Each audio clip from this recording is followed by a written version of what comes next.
Because leadership isn't something... Hello. Hi. Hi. Hey, yeah, just doing a video.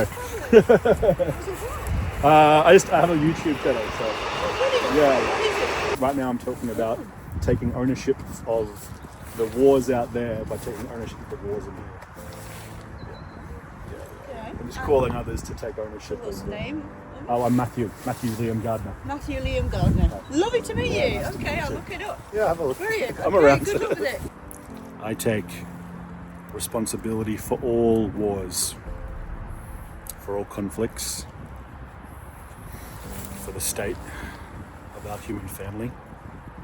I take responsibility for the shake and the disintegration that's happening in civilization right now.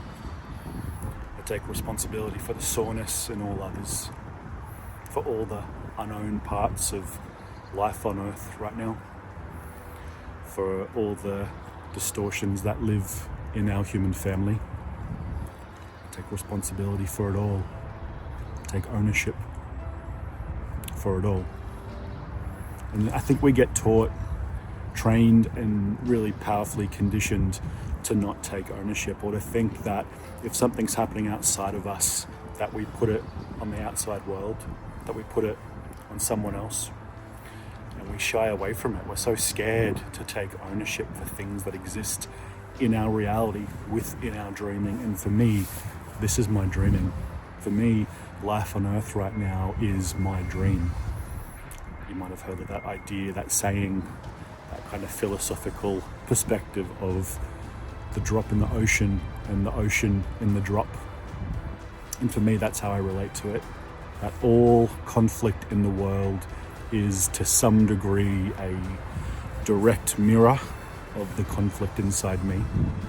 That all unowned things in the world are to some degree a mirror, a reflection, an echo, some kind of quantum entanglement mirrored back to me from the external world of that which lives in me.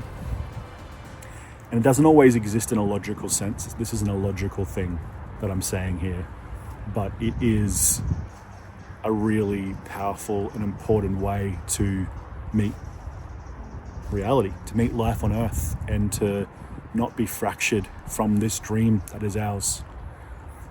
And I want politicians to own the state of the world as a reflection of who they are and how they choose to be. And I want my peers and those that journey initiatory experiences with me to powerfully own that the state of the world, everything that they experience outside of them as fractured or incomplete or in tension or imperfect, is a direct reflection of their internal world, their internal being.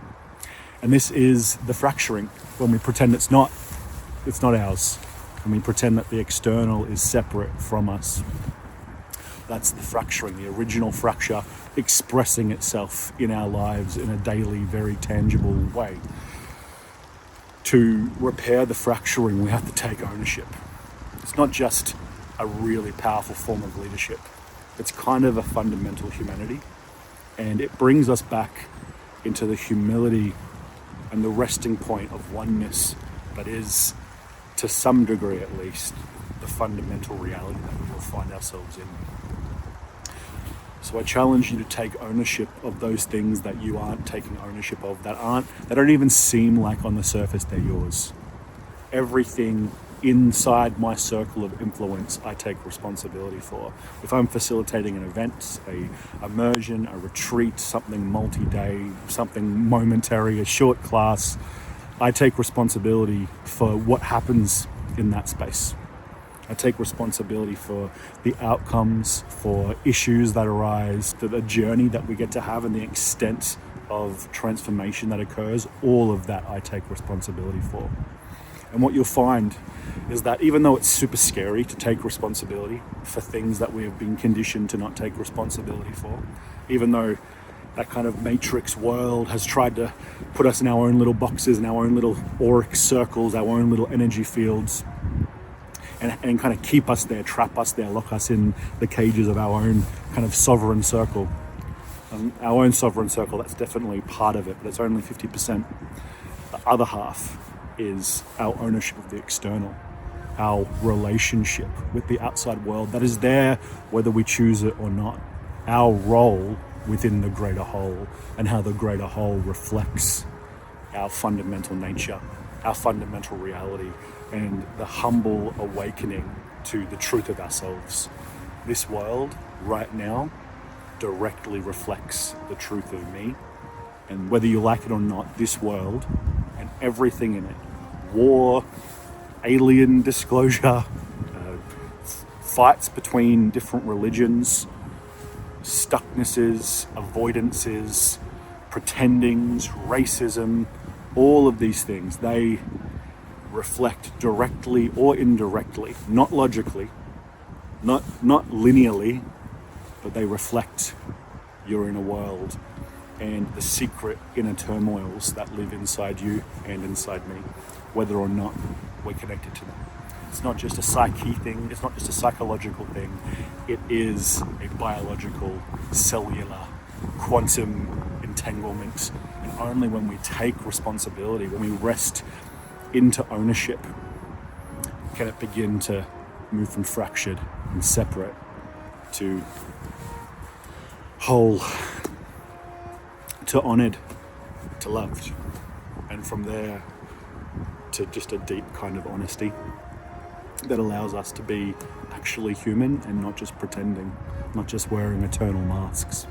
And I know it's scary to take ownership of things that seem like they're not even ours, and I know that you've been taught to do that, but where we're headed into powerful leadership, into powerful humanity, into what we currently feel is a kind of radical humanity, but is actually original consciousness, is actually fundamental humanity. Where we're headed is going to ask you and me to take full and whole responsibility for the dream that is Earth and for this dream that is ours. And you don't have to begin by taking responsibility for everything. That's not how it began for me. But it does really help, and it is a powerful act to begin with one thing, to begin with war, to acknowledge that war on Earth, that what's happened in Gaza these last couple of years and couple of decades, that what's happened with colonization events all around the world, that what's happened with frictions between powerful forces and tender, innocent forces. All of these things are it's all a reflection of our inner world. And if we can't rest into that, then we can't rest into the idea of the drop in the ocean and the ocean in the drop. And to be rested, truly rested, to speak from a purified place and to rest into quality ground, it asks us to some degree, take responsibility, to take ownership for all of it. Because leadership isn't just about elected power or those that are put by their communities into positions of leadership. Leadership lives in all of us, and we are each really important dreamers in this dream, really important players in this game. To dream really well and to play really well, it asks us to do things that we haven't done and to take responsibility for things that the generations before us weren't willing or ready or able to take responsibility for. And leadership isn't just something that we get elected into. Each and every one of us are leaders in our own right, dreamers of this great dream. Our leadership is our dreamership. And so if you can become the kind of leader and the kind of dreamer who takes responsibility for your dream, who takes responsibility for what happens in the realm that is yours, then all of a sudden you become a really powerful presence within that dream.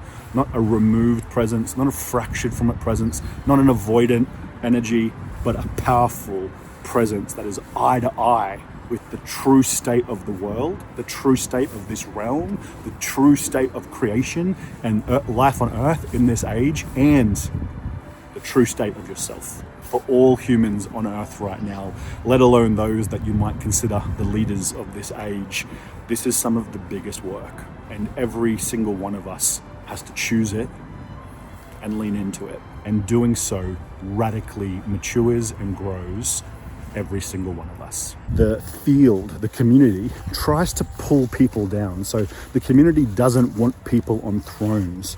The community doesn't want people in their spine, in their self-love, in the power of their voice and in their strength. Because strength, power, strong voice, that's all associated with this patriarchal wave of the last couple of thousand years. And so the conscious communities, the spiritual communities are scared of power. But we're all going to a place, this is where we're headed, where we're all on the throne, where we're all in our power, where we all have journeyed deeply and claim our voice within the human family. For us to each sit on the throne, that means we each have to take responsibility. We each have to take accountability. And here with me taking responsibility for everything that's happening on earth right now, that's not just a solo act, it's a revolutionary act. And when everyone's in their thrones and everyone has enough self-love to hold this level of responsibility and this level of ownership, when everyone's self-love is strong and their spines are strong and they're sitting, resting into their seat of power, and all of us are taking responsibility for the state of this dream and life in this realm, that is when we can begin to truly create the kind of change that lives in your heart and in my heart. And that's why I ask you and challenge you, what can you take responsibility for within your own being that you haven't been willing to until now? My name is Matthew Liam Gardner, and if you have enjoyed this video, make sure you like and subscribe.